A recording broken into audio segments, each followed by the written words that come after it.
चुनाव से पहले झारखंड में एक युवा नेता की बड़ी तेजी से चर्चा हो रही थी।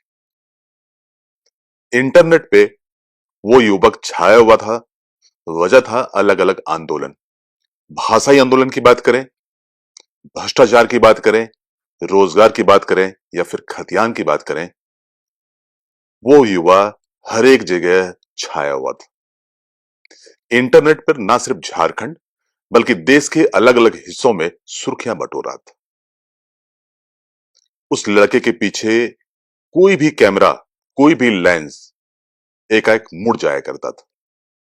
इंटरनेट पर उनका एक छोटा सा रील मिलियन मिलियन में व्यूज ला रहे थे।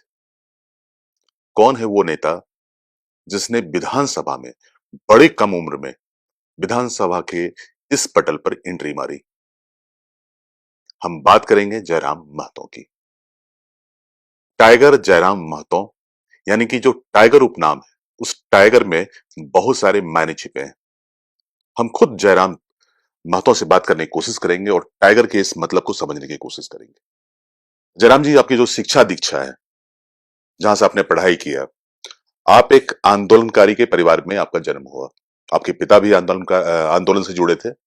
आपकी जो शुरुआत है, जो शिक्षा दीक्षा है, जो ग्रामीण प्रवेश है, उसके बारे में आप बात करें। से मेरा जन्म धनबाद में ही हुआ और मेरा जो अपना घर है वो धनबाद जिला का एक तोपचांची ब्लॉक है, जहाँ मानटाण गांव है। और बचपन के दिनों में ही हमें मामा घर शिफ्ट होना पड़ा, क्योंकि उसके कारण थे कि पिताजी का और दादाजी का एक ही साल उनका डेथ हुआ था। दादाजी का डेथ होने के 3 महीना बाद पिताजी का भी डेथ हो गया, और उसके ठीक साल 1.5 साल पहले हमारी माता पिता की दूसरी संतान का डेथ हुआ था। उससे ठीक 2 साल पहले हमारे माता पिता की पहली संतान का डेथ हुआ था। हम अपने माता पिता की तीसरी संतान है। तो चूंकि गांव में अंधविश्वास है और भारत अंधविश्वास का भी देश है, भारत अगर देवी देवता पूजा और भक्ति का देश है तो अंधविश्वास का भी देश है भारत।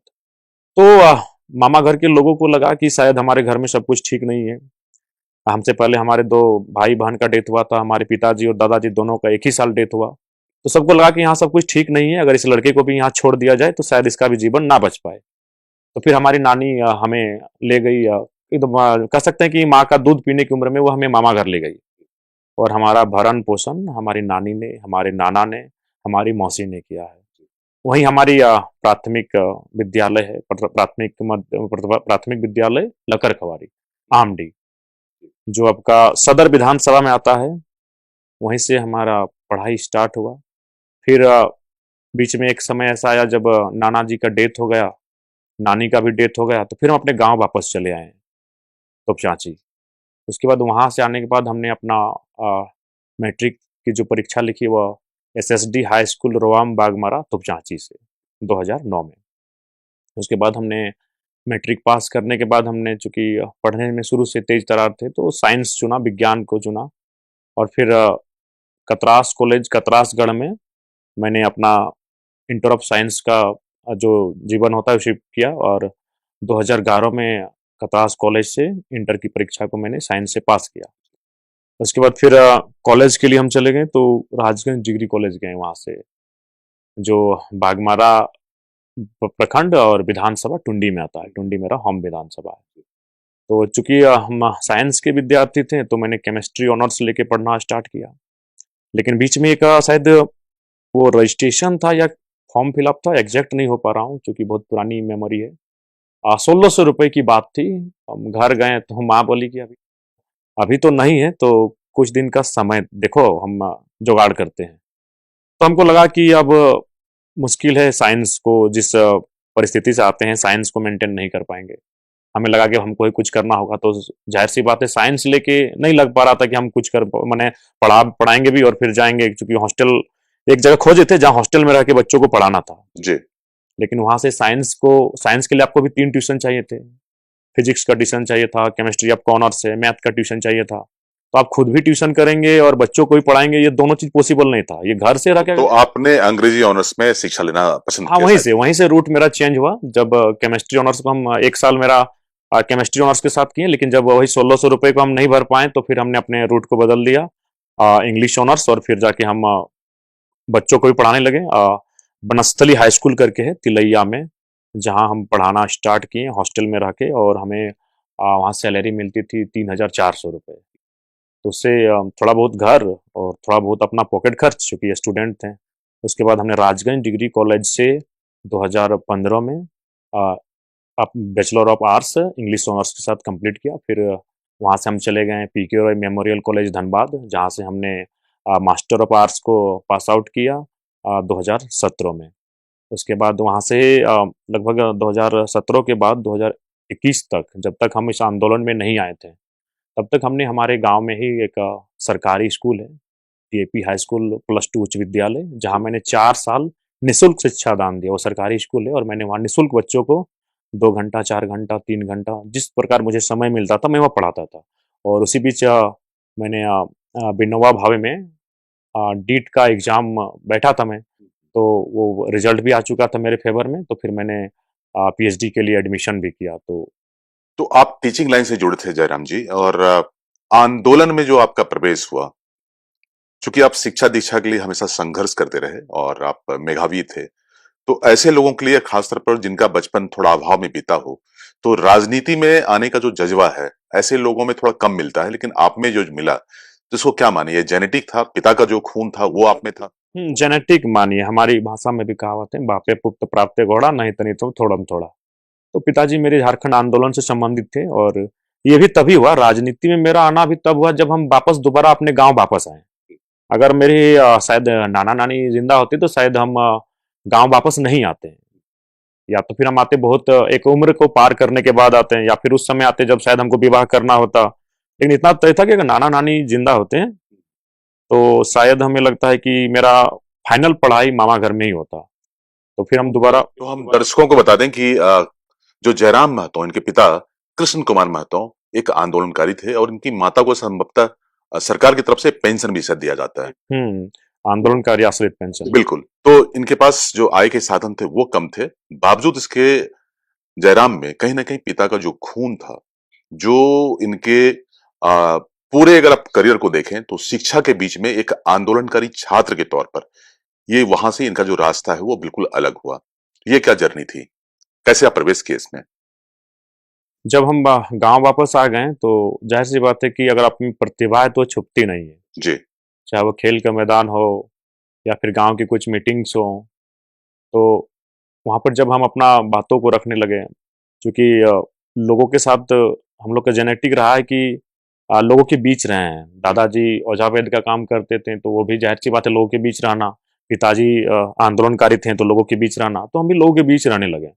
तो उनकी छोटी छोटी समस्याओं में पार्टिसिपेट करने लगे, अपना ओपिनियन रखने लगे। तो मैं जब अपना ओपिनियन रखता था तो लोग आश्चर्यचकित हो जाते थे। जी।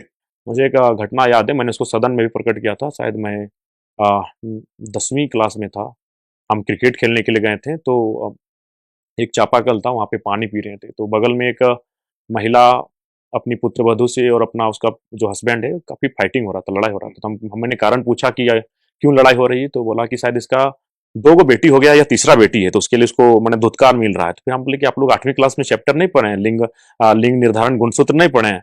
वहां तो स्पष्ट लिखा है कि एक लड़की जिम्मेवार नहीं होती है, वो बेटा होगा या बेटी, एक्स एक्स एक्स वाई आपको पढ़ना चाहिए। तो जब हम अपना ओपिनियन को समाज में रखने लगे, जो हम किताबों से पढ़ के गए थे, उसकी काफी सराहना होने लगी, क्योंकि लोग पढ़ के गए तो उसको समाज में नहीं रखें, वो अपनी नौकरी करते गए, उसको जो चीज वो पढ़ के गए उससे वो नौकरी करने लगे। लेकिन मैं जिन चीजों को मैंने पढ़ा था उसको मैं समाज में रखने लगा। तो मैंने जब वो उनको समझाया कि इसमें इसका कोई दोष नहीं, इसमें आपके लड़के का दोष है, इसके पास गुणसूत्र है आपका एक्स वाई, और आपकी जो पुत्र वधू उसके पास तो एक्स एक्स गुणसूत्र है। तो बोला लड़का बहुत तेज है। तो चर्चा होने लगा किसका लड़का है, तो बोला कृष्णा महतो के लड़का लगो। तो पापा का नाम आज भी तोपचांची ब्लॉक, आसपास के जो ब्लॉक हैं, वहाँ काफी प्रसिद्ध उनका नाम। तो जयराम के पिता भी बहुत चर्चित थे, और जयराम, ये आपसे जानने की कोशिश करेंगे, ये जो टाइगर शब्द लगा आपके पीछे, क्योंकि आपसे पहले जगन्नाथ महतो, चंपई सोरेन, कई ऐसे महतो नेता हुए, या जो दूसरे आदिवासी नेता हुए, वो टाइगर शब्द जो है वो उसके पीछे में लगता है। संभवतः देश का ये पहला राज्य है जहां पर लोगों के नाम से पहले टाइगर लगाया जाता है। इसके पीछे का क्या मतलब है? देखिए, अब बाकी जो राजनेता हैं उनके पीछे टाइगर क्यों लगा वो तो मैं नहीं बता सकता, क्योंकि उनकी आयु में और मेरी आयु में काफी फर्क है। लेकिन मेरे नाम के आगे टाइगर लगने का कारण था कि मैं स्पोर्ट्स से जुड़ा हुआ हूँ, और आज भी आप जब भी मुझे सदन में देखते हैं, विधानसभा के सत्र में तो मैं जनरली स्पोर्ट टी शर्ट पहना हुआ अपने आप को पाता हूँ, आप भी देखते हैं। तो स्पोर्ट्स में रहने के कारण मैं बहुत अच्छा क्रिकेट खेलता था और ड्राइव में बहुत अच्छी लगाता था। तो कैच मैं बहुत शानदार पकड़ता था, तो वहीं से हमको ये टाइगर नाम मिला, टाइगर जंप। हम लोग जंप जो मारते थे उसको टाइगर जंप बोला गया। लेकिन जहां से आप चुनाव लड़े, जिस बेबी दीदी को आपने हराया, हम्म। कर उनके पति को लोग टाइगर कहते थे। तो ये जो टाइगर है वो डुमरी में जो नया टाइगर गया, जो जन अपेक्षाएं वहां पर हैं, इस टाइगर से वो अपेक्षाएं अब तक कितना पूरा हो पाया है? देखिए, अभी तक तो लोग काफी सराहना कर रहे हैं। लोग जब वो अपने रिश्तेदारों के यहाँ जाते हैं, जैसे डुमरी वाले बगोदर जाते हैं, उनके पड़ोस में मांडू विधानसभा है, उनके पड़ोस में टुंडी है, उनके पड़ोस में बेरमो है। तो वहाँ उनके रिश्तेदारों के बीच जब चर्चा होता है तो आके वो सुनाते हैं, तो कि हमको फक्र होता है कि हमने आपको विधायक चुना है। हम जहाँ भी जाते हैं हमारे तमाम रिश्तेदार हम लोग से भी कहते हैं कि चलिए आपने एक अच्छा विधायक चुनकर भेजा है, जो पूरे राज्य को गर्व महसूस करा रहा है। तो अभी तक जनता जिस प्रकार से मैंने सदन में जनता के मुद्दों के साथ, और जिस प्रकार से मैं जमीन पर बैठकर लोगों की समस्याओं को सुनता हूँ, उनके साथ मिलने से कभी मैं परहेज नहीं, हमारे उनके बीच कोई दूरी का अनुभव नहीं होता है। तो उन सारी चीज़ों के मेरे क्रियाकलापों की बहुत सराहना लोग करते हैं कि हम लोग नेता नहीं, घर का एक बेटा चुने हैं, और हमें फ़क्र होता है कि हमने एक ऐसे नेता को चुना है। जयराम के बारे में कहा जाता है कि एक नेता के साथ साथ बहुत अच्छे राजनेता भी हैं। राजनीति की उनको सही समझ है। शायद यही कारण है कि 12% पॉपुलेशन वाले इस झारखंड में, जहां कुर्मी 12% पाए जाते हैं, विनोद बिहारी महतो, सुदेश महतो, उसके बाद जयराम महतो, इन्होंने महतो राजनीति यानी कि कुर्मी की राजनीति को बड़ा तरीके से समझा था। और चुनाव से ठीक पहले, तकरीबन 2 साल पहले, इन्होंने मुद्दों को राजनीति बनाया। क्या ये बहुत सोचा समझा चाल था आपका, जयराम? नहीं, ये एक्सीडेंटली था, ये पॉसिबल ही नहीं कि मेरे जैसा एक सामान्य घर का लड़का राजनीति में आए, वो विधायक बने, ये असंभव चीज़ है। ये एक्सीडेंटल है।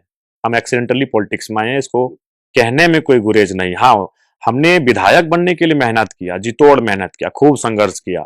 इतना मेहनत किया कि आज हम 30 साल की उम्र में हमने चीनी खाना छोड़ दिया। आज 30 साल की उम्र में हमने मांस मछली खाना छोड़ दिया। इतना हम 3 साल मेहनत किए, 3 घंटा मात्र सोए थे हम। लोकसभा के टाइम हम कंटिन्यू, मैंने जब से हमने कैंपेन स्टार्ट किया था, 3 से 4 घंटा, खाना का तो ठिकाना नहीं। तो अब मेरा राजनीति में आना एक्सीडेंटली था, लेकिन चुनाव जीतना एक्सीडेंटली नहीं था। ये कोई सोच भी नहीं सकता है कि एक साधारण घर का लड़का, अभी आप देखिए ना, 22 की 21 नए नेता आए हैं, आप उनके बैकग्राउंड को, मैं एक दिन देखा कि मेरे 2-4 युवा विधायक मेरे अगल बगल बैठे हैं, तो मैं, मुझ में उत्सुकता आई कि भाई हम भी युवा हैं, ये भी युवा है, जरा इनको जानते हैं। तो जैसे ही मैंने उनको इंटरनेट में खंगाला, पता चला वो पूर्व विधायक के बेटे हैं, फिर हम सेटिस्फाइड हो गए कि मेरी तरह नहीं है भैया, ये डिफरेंट है हमसे। तो मैं जिस बैकग्राउंड से आता हूँ, सो ये कोई प्लान कर ही नहीं सकता है कि आप पॉलिटिक्स में आएंगे। लेकिन जो खाका आपने खींचा, जो आउटलाइन आपने बनाया था, 2022 को देखें तो आप भाषाई आंदोलन के जनक माने जाते थे। आंदोलन बढ़ा आगे। फिर आपने 1932, जो कि यहाँ पर एक हिडन एजेंडा था, हालांकि उसको लोग छूने से डरते थे, झारखंड मुक्ति मोर्चा कई बार से पकड़ने का कोशिश किया, लेकिन सबसे पहले आपने पकड़ा। 1932 के खतियान के बुलंद आवाजों के साथ आपने युवाओं को जोड़ा। जो नेतृत्व क्षमता था उसको लोगों ने पहचाना। तो जयराम, क्या मान के चले कि जो आपकी नेतृत्व क्षमता है, जो आपके असली काबिलियत है, आपने जो युवा के युवा है उसको आपने संगृहित किया, फिर इंटरनेट की दुनिया में उसको बिल्कुल आपने ट्रेंडिंग बना दिया? जी, निसंदेह, कुछ चीजें आप में बचपन से का वो गुण होते हैं, चाहे वो क्लासरूम रहे या फिर खेल का मैदान रहे। मैंने हमेशा टीम को लीड किया है, अपने आप को हमेशा एक लीडर के रूप में रखा है। लेकिन पॉलिटिक्स का लीडर बनूंगा, ये मैंने कभी सोचा भी नहीं था। और निसंदेह जो बीता 3 साल रहा, विशेषकर जो आंदोलन की शुरुआत हुई, उसमें कहीं ना कहीं हमने बड़ा बहुत बेहतरीन तरीके से इन चीज़ों को प्रस्तुत किया, और उसी का आज परिणाम है कि आपके बीच आज विधानसभा में मैं बैठा हूँ और आप मेरा आज इंटरव्यू ले रहे हैं। आपने बहुत इंटरेस्टिंग रील सब बनाए, जैसे कि गाड़ी से आपका छलांग लगाता हुआ, युवाओं के बीच में जयराम का वहां पर स्थापित होना, जो रील आप काटते थे, जो आपकी सोशल मीडिया टीम काम कर रही थी। क्या आपको इसका पूरा अंदाजा था कि सोशल मीडिया कैसे वर्क करता है? जिसने अपने युवाओं को जोड़ा, उसमें सोशल मीडिया का कंट्रीब्यूशन कितना मानते हैं? मैं आया हूँ इंटरनेट से, लेकिन मैंने अपने कदम को, अपने जड़ों को जमीन के अंदर तक फैला दिया है। यस, इसमें मैं सीधी बात करता हूँ, इसलिए लोग मुझे पसंद करते हैं, ये आपने सही कहा। वो इंटरनेट ही था, वो मेरा पहला स्टेटमेंट ही था जो पूरे राज्य में वायरल हुआ, जो रणधीर वर्मा चौक में पुतला दहन के बाद सिटी लाइव के चैनल पर चलाया गया था। वो इंटरनेट ही था जिसने जयराम को रातों रात ख्याति दिलाई, जयराम को रातों रात पहचान दिलाई। लेकिन मैं केवल इंटरनेट के भरोसे घर पे नहीं बैठा रहा, मैं गांव तक गया, गलियों तक गया। और हमें लगता है इस राज्य में जितने एक मंत्री, मुख्यमंत्री ने अपने 20 सालों के कैरियर में जितने गांवों का विजिट नहीं किया होगा, मैंने उतना 3 सालों में उतने गांवों का, उतने क्षेत्रों का, उतनी गलियों का विजिट किया, उतनी सभाओं को मैंने मेंटेन किया, अटेंड किया। तो निसंदेह मैं इंटरनेट से आया हूँ, लेकिन अभी मेरी जड़ें और मेरा फैलाव गांव तक है। युवाओं का सबसे चर्चित चेहरा, सबसे बड़ा नेतृत्व और लाखों के संख्या में युवाओं को संगठित करना, उसे साथ लेकर चलना एक बड़ी बात होती है। लेकिन जिस मुद्दों को जयराम ने छुआ था, जहां से इनकी पैदाइश हुई थी, अगर हम बात करें भाषाई आंदोलन की, अगर हम बात करें रोजगार की, तो जयराम कम से कम भाषाई मुद्दों पर अलग दिखे, ऐसा लोगों को लगता है। देखिए निस्संदेह जो भाषाई मूवमेंट हुआ तो उस समय काफी आक्रोश था, और वहाँ के स्थानीय युवाओं में रोष था, और उनको एक बोल्ड वॉइस की आवश्यकता थी, जी। जिस वॉइस में काफी चीजें हों, जानकारी हो, संविधान की जानकारी हो, भूगोल की जानकारी हो, इतिहास की जानकारी हो। तो मेरा अध्ययन वहाँ काम आया, और मैंने जब सभाओं में, कार्यक्रमों में अपने बातों को रखने लगा, तो लोग एक बहुत बड़ा कुनबा हमारे साथ जुड़ा। हमें याद है शुरुआती दिनों में जब मानव श्रृंखला नहीं हुआ था, तो जब मीटिंग्स होते थे 200-250 लोग आते थे सुनने के लिए, लेकिन जैसे जिस दिन मानव श्रृंखला हुआ उसके अगले दिन कम से कम 5,000 लोग सुनने आए थे। वो संख्या बढ़ती गई। शुरुआती दौर में जयराम को लोग बहुत हल्के ढंग से ले रहे थे, लेकिन मीडिया ने और मीडिया के पंडितों ने यह समझना शुरू कर दिया था कि जयराम कोई छोटी मोटी चीज नहीं है, झारखंड के राजनीति में एक बड़ा बदलाव ला सकते हैं। और जब लोकसभा का चुनाव हुआ और गिरिडीह से इन्होंने चुनाव लड़ी, तो उस लड़ाई में इन्होंने प्रूफ कर दिया कि जयराम को हल्के में लेना भाजपा और झारखंड मुक्ति मोर्चा और कांग्रेस के लिए एक बड़ा खतरे का संकेत था, जो कि विधानसभा में दिखे। ये जो जर्नी आपने स्टार्ट किया, जो राजनीति आपने स्टार्ट की, जो लड़कों को जोड़ा आपने, लोकसभा के चुनाव में ये बिल्कुल साफ साफ दिख रहा था, लेकिन दूसरे पार्टियों को नहीं दिख रहा था। ऐसा क्यों था जरा? देखिए सामान्यतः उनको लग रहा था कि ये सभाओं में भीड़ होती है, और सही बात है, पहले जब सभाएं होती थी तो सभी दलों के लोग सुनते थे। हमें इग्नोर किसी ने नहीं किया है।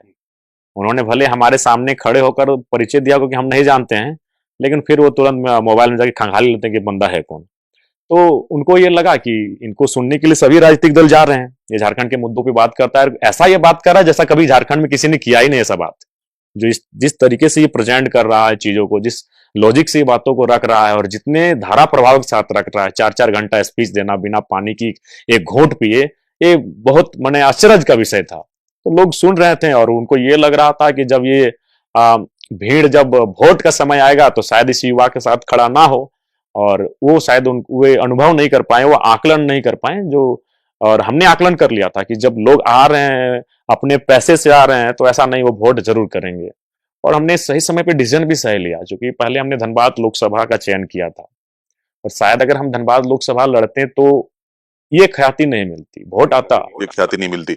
देखिए, हम दर्शकों को बताना चाहेंगे कि जयराम की पृष्ठभूमि भले ही ग्रामीण हो, लेकिन जो इनकी समझ थी और झारखंड की राजनीति या देश की राजनीति के बदलते टेक्नोलॉजी, एजेंडा और नेतृत्व में जो इन्होंने एक तरह से ब्लेंड स्थापित किया था, जो मिक्स बनाया था, उसको अगर बहुत गौर से देखें तो जो इनको बहुत हल्के ढंग से ले रहा था। लोकसभा चुनाव में कई लोकसभा जो क्षेत्र थे, वहां पर झारखंड जयराम की पार्टी ने बड़ा खेल किया था, और कई जगहों पर जीत हार के फॉर्मूले को काफी हद तक प्रभावित किया था। चाहे वो देखिए गिरिडीह का चुनाव हो, धनबाद का चुनाव हो, रांची का चुनाव हो, आपने उसके वोट पर कहीं ना कहीं बड़ा फर्क डाला था। इसको कितना मानते हैं आप? जी बिल्कुल, अच्छा खासा वोट मिला, और लोकसभा में तो हमें लगता है आश्चर्यजनक लोग मानेंगे, क्योंकि हमारे पास सिंबल नहीं था। धनबाद के प्रत्याशी का सिंबल हेलमेट था, तो गिरिडीह में हमारा सिलेंडर था, कहीं गन्ना किसान था तो कहीं कैंची था। तो हमारा लोकसभा में अलग अलग सिंबल होने के बाद भी लोगों ने जो 9 लाख के आसपास वोट दिया था, ये बहुत बड़ी उपलब्धि है। तो उसी से हम लोग आकलन कर लिए थे कि जब लोगों को सिंबल को लेकर कंफ्यूज है, उसके बाद भी अगर हमें इतना यूनाइट होकर वोट किए हैं, तो हमारा सिंबल हो जाएगा, तो वोट प्रतिशत में भी इजाफा होगा, और हमें पक्का है कि हम लोग विधायकों बन के ही जाएंगे सदन में। देखिए, मीडिया को इसकी जानकारी थी, जितने भी प्रिंट मीडिया थे, जो लीडिंग देश के बड़े बड़े अखबार थे, उन्होंने जयराम को काफी स्पेस देना शुरू किया था, क्योंकि लोगों को लगने लगा था कि झारखंड की राजनीति में जयराम एक बड़ा नाम होने वाले हैं। विधानसभा चुनाव से पहले, चूंकि एक ही साल में लोकसभा और विधानसभा का चुनाव होना था, जयराम को संभवतः भाजपा या झारखंड मुक्ति मोर्चा शायद समझने में थोड़ी चूक कर दी। लेकिन उसमें एक बात और है कि आपके पास सिर्फ एक विधानसभा है। अगर आप चाहते तो आपके पास और भी कई सीटें होती, बिल्कुल, बिल्कुल। लेकिन आपने हालात को नहीं समझा। नहीं, चूँकि देखिए आखिर हम मैंने कहा कि कैसे एक 29 साल का लड़का कैसे मतलब इतनी बड़ी पॉलिटिक्स को कैसे समझे? आज बड़े-बड़े नेता 20 सालों का अनुभव, 30 सालों का अनुभव और मात खा जाते हैं। महज मेरी तो 2 साल से राजनीतिक समझ थी। निसंदेह चूँकि बहुत सारी ऐसी सीटें हैं जिन पे हम लोग 10,000 वोट से पिछड़ गए हैं, 15,000 वोटों से पिछड़ गए हैं। तो वहाँ हम लोग उन सीटों को जीत सकते थे अगर हमारे पास टीम होती या फिर चूँकि माने ऐसे प्रत्याशी का हम चयन करते हैं जैसा बाकी लोग चयन करते हैं। लेकिन मैंने तो प्राथमिकता यही दिया कि हम उन युवाओं को चुनेंगे जो आंदोलन में रहें। लेकिन हर चीज़ आंदोलन और पॉलिटिक्स दोनों काफ़ी डिफरेंट होता है। ये चीज़ भी मायने रखती है। एक आंदोलन करना भी एक अलग चीज़ होता है और एक विधायक के रूप में चुनाव लड़ना, दोनों चीज़ में भारी अंतर होता है। बिल्कुल, अगर हम राजनीति को समझें तो आपको दिखेगा कि भाजपा या झारखंड मुक्ति मोर्चा, अगर जेएलकेएम ने अगर सीट सिर्फ एक जीता, लेकिन हराने में और जिताने में इन्होंने 12 से 13 सीटों को कहीं न कहीं प्रभावित किया। इस सबक को भाजपा ने भी लिया। भाजपा के जब रिसर्च हो रहे थे, जब एनालिसिस हो रही थी, तो जयराम के इस जीत को और पार्टी में उनके वोट बैंक को काफी एनालाइज किया गया। झारखंड मुक्ति मोर्चा तरफ से कई बार कटाक्ष भी आए, तो आज दोनों पार्टियों के लिए जयराम गले की हड्डी बने हुए हैं। इसमें कितना दम है जयराम? देखिए, जब नई राजनीतिक पार्टी कोई उभर कर सामने आती है तो चुनौती तो रहेगी, चूँकि वो स्थापित वोटों में से ही ना अपना वोट बैंक बनाती है। हम ही जो जब आए और जिन लोगों ने हमें मत दिया, वोट किया, ज़ाहिर-सी बात है ये लोग पहले किसी और को वोट करते आए हैं। तो ज़ाहिर-सी बात है चुनौती तो आपकी होगी और चुनौती आप देख पा रहे हैं कि चुनौती किस रूप में है कि आज हम अपने आप को अकेला पाते हैं। राजनीतिक विचारधारा में भिन्नता होनी चाहिए, आलोचनाएँ भी होनी चाहिए, लेकिन आज विगत विधायक बनने के बाद मेरे साथ कई ऐसी घटनाएँ घटी, जिन्हें हम अकेले पाए। क्या मान के चले, यहाँ के लोग अपढ़ हैं या फिर छोटे छोटे विचार के हैं? छोटे विचार के भी हैं और बिल्कुल कहीं न कहीं इनको इस बात को तो लेकर माने काफ़ी सबको तो तकलीफ हुआ है कि ये लड़का इस अब कोई खाली पाँव सदन में आएगा, कोई साधारण कपड़ों में सदन में आएगा, तो जो लोग एक मसीहा टाइप की राजनीति करके आए हैं, चुनाव जीतने के बाद जनता के सामने भगवान बन के खड़े होते हैं, उनका घर सुबह 5 बजे आके लाइन लगना पड़ता है, तो उनको तो हमने चोट दिया है। नहीं, अब आप इसी घटना से सुनिए, आज मोदी और राहुल गांधी 2 धुरी हैं। एक नॉर्थ पोल है तो एक साउथ पोल है, लेकिन जब कोई ऐसी घटना घटती है अपने कम से कम सोशल मीडिया हैंडल में कम से कम संवेदना व्यक्त करते हैं। मेरे साथ इतनी बड़ी घटना घटी, किसी ने संवेदना व्यक्त नहीं किया। ये एक देखिए सोचने वाली बात है कि जयराम ने कम से कम जो पार्टी है, पार्टियों के अंदर में ये कम से कम आक्रोश तो जरूर बना दिया है।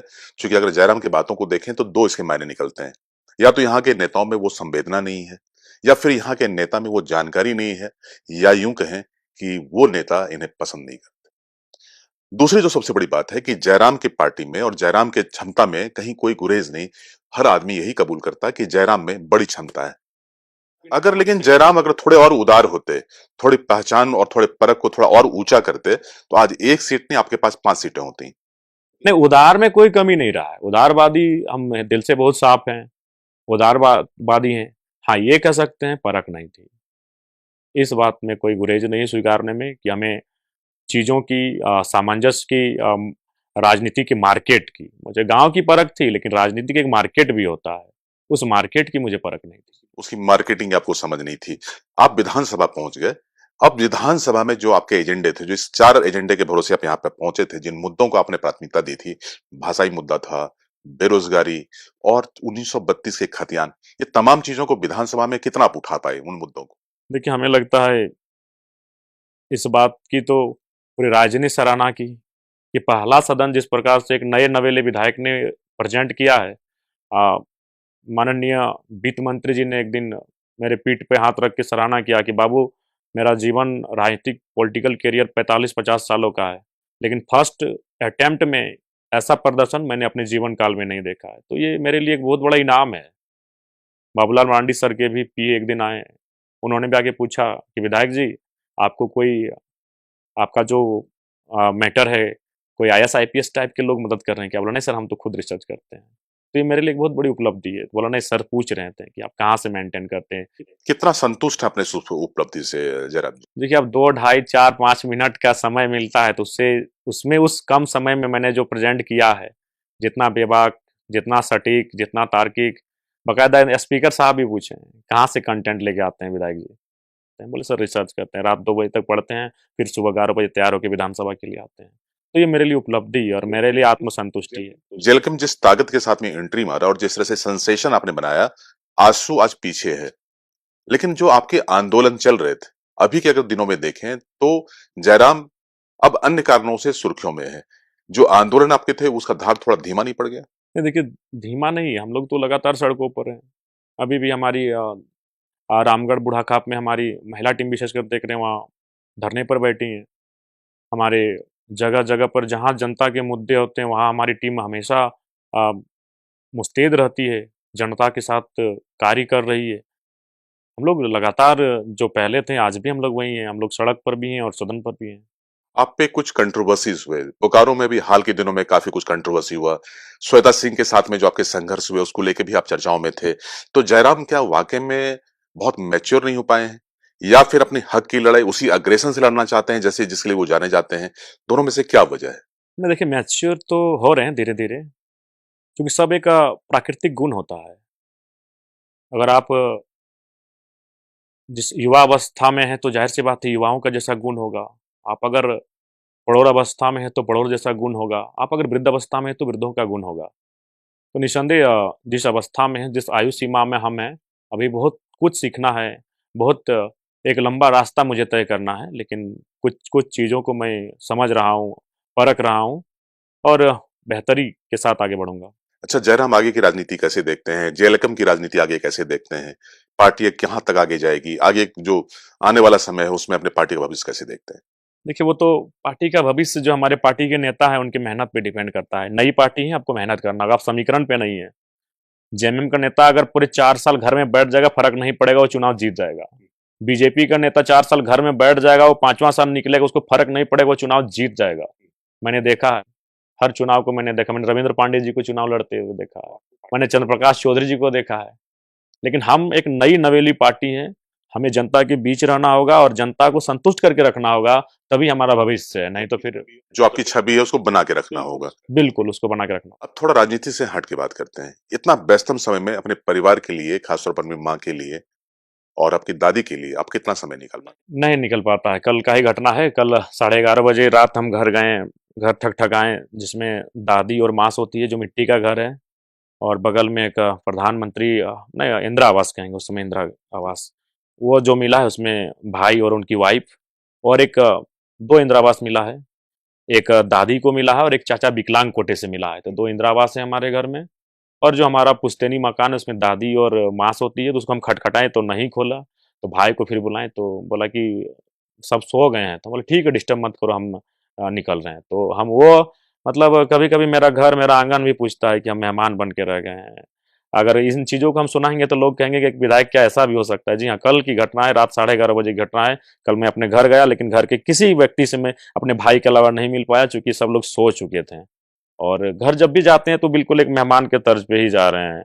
और चूँकि मेरा एक विचारधारा अलग है, हम जीत के आए हैं डुमरी विधानसभा से, अगर हम टुंडी से जीतते तो शायद घर के लिए मेरे पास समय होता, चूँकि वहाँ की जनता भी ज़ाहिर-सी बात है, उन्होंने विधायक चुना है। लेकिन आपके दादी को बहुत तसल्ली होगी कि जिस बेटा को उन्होंने जन्म दिया, जो उनका पोता है उसी रास्ते में है और नाम जो है वो रोशन कर रहा है। नहीं, तसल्ली तो है, और तसल्ली फ़क्र तो हमारी माँ को शुरू से ही रहा है। मेरे बाल्यकाल से ही हमारी माँ ने हम पे गर्व किया है। जब बचपन में हमारी माँ जाती थी जंगल लकड़ी लाने के लिए, तो एक दिन एक पूर्व शिक्षक मिले थे। बोला, आप तो जयराम महतो की माँ हैं। आपका बेटा के पास एक इतना बड़ा सेना है कि जंगल काट के आपका घर ले जा सकता है। तो मेरी माँ बड़ी विनम्र से बोली कि मेरा बेटा कभी लोगों का अपना इस्तेमाल नहीं करता है। वो घर के काम में, दूसरा का काम में वो जान लौटा देगा, लेकिन अपने काम में किसी को नहीं बोलता है। जयराम महतो झारखंड में एलिजिबल बैचलर हैं, यहाँ की सबसे योग्य युवा हैं, तो शादी-वादी का प्रपोजल आता होगा आपको? नहीं आया है, चूँकि शायद बाकी लोगों को भी लगता है कि इसका लाइफ़स्टाइल, इसका जीने का तरीका अलग है। देखिए, एक सफल होना अलग चीज़ है, और लोग आपको शादी की नज़र से देखें वो अलग चीज़ है। शादी की नज़र से आपको एक लड़की देखती है, और ज़ाहिर-सी बात है वो लड़की एक इंस्पायर के तौर पे हमको देख सकती है। लेकिन जब जब वो अपने लाइफ पार्टनर के रूप में अगर हमको देख रही होगी तो किसी भी एंगल से आज जिस प्रकार से मॉडर्निटी में हम कदम रख चुके हैं, हम सूट ही नहीं हो पा रहे होंगे उनके लिए। हमारा रहन सहन, हमारा पहनावा, हमारा तौर तरीका, हमारा बिहेवियर, तो इसीलिए हमें अभी तक बस एक हमारे महादेवता हैं जो जरी डी के हैं, वो एक बार एक चर्चा किए थे कि विधायक जी का, हम बोले अभी तो रुकिए, बाकी ऐसा कोई प्रपोजल घर में दादी के माध्यम से, माँ के माध्यम से, चाचा के माध्यम से, रिश्तेदार के माध्यम से कोई प्रपोजल ऐसा नहीं आया। लेकिन हम इस पे इत्तेफाक इसलिए नहीं रखते कि जो लड़का इंटरनेट पे सेंसेशन बना हुआ हो, जिनके फैन फॉलोइंग्स लाखों में हो, जो अलग-अलग मीडिया और सोशल हैंडल चलाने वाले लाखों में व्यू पाता हो, वहां पे इनको प्रपोजल की कमी होगी। जयराम जी झारखंड विधानसभा के कमेटी में बतौर एक महत्वपूर्ण कमेटी में मेंबर भी हैं। उसके बारे में थोड़ा संक्षेप में बताएं। जी, हम 2 समिति मेंबर हैं, एक पुस्तकालय समिति जिनके चेयरमैन डॉक्टर नीरा यादव जी हैं, कोडरमा एमएलए, और एक खाद्य आपूर्ति एवं उपभोक्ता मामले जिसके चेयरमैन विकास सिंह मुंडा जी हैं, तमाड़ विधायक। और फिलहाल हम लोग लगभग 15 दिनों का टूर करके भी आए हैं, खाद्य आपूर्ति समिति, जिनमें हमारे साथ विकास सिंह मुंडा जी और डॉक्टर लुइस मरांडी जी साथ थे। क्या कुछ नया अनुभव मिला इसमें आपको? चूँकि बड़ी ज़िम्मेदारी मिली आपको। जी, बहुत सारी, हाँ, बहुत सारी चीज़ें, और चूँकि ये समिति नई है, इसी बार विधानसभा में रिफ़ॉर्म हुई है, तो इसको लेकर हम लोग काफ़ी गंभीर हैं। और इस समिति के लिए हम लोग क्या कर सकते हैं, लगातार प्रत्येक बैठक में उपस्थिति हो रही है। चेयरमैन साहब भी हर बैठक को अटेंड कर रहे हैं, हम भी हर बैठक को अटेंड कर रहे हैं। और इस जो आउट ऑफ स्टेट का टूर था, उसमें बहुत कुछ चीज़ें सीखी हैं जो झारखंड में इम्प्लीमेंट होने की आवश्यकता है, और इसको लेकर चेयरमैन साहब को हम लोग निसंदेह वो उसका अनुभव साझा करेंगे। स्पीकर साहब का बड़ा कंट्रीब्यूशन रहता है, चूँकि पढ़ने लिखने से उनका बड़ा रुचि रहा है और विधानसभा में रचनात्मक कार्यों के लिए भी जाने जाते हैं। कितना सहयोग मिलता है उनका? जी, उनकी तरफ से काफ़ी कोऑपरेट मिलता है, और वो बार-बार इस बात को दर्शाते भी हैं। एक इकलौता विधायक होने के बाद भी जिस प्रकार से उनका सहयोग रहा है विधानसभा में हमें अपने आप को, अपने मुद्दों को प्रेज़ेंट करने का, इनमें निसंदेह उनका हम धन्यवाद करते हैं। जो माता-पिता हैं, उनको इस बात को लेकर बड़ी तसल्ली होगी कि उन्होंने जयराम को जन्म दिया है। जयराम का जो जीवन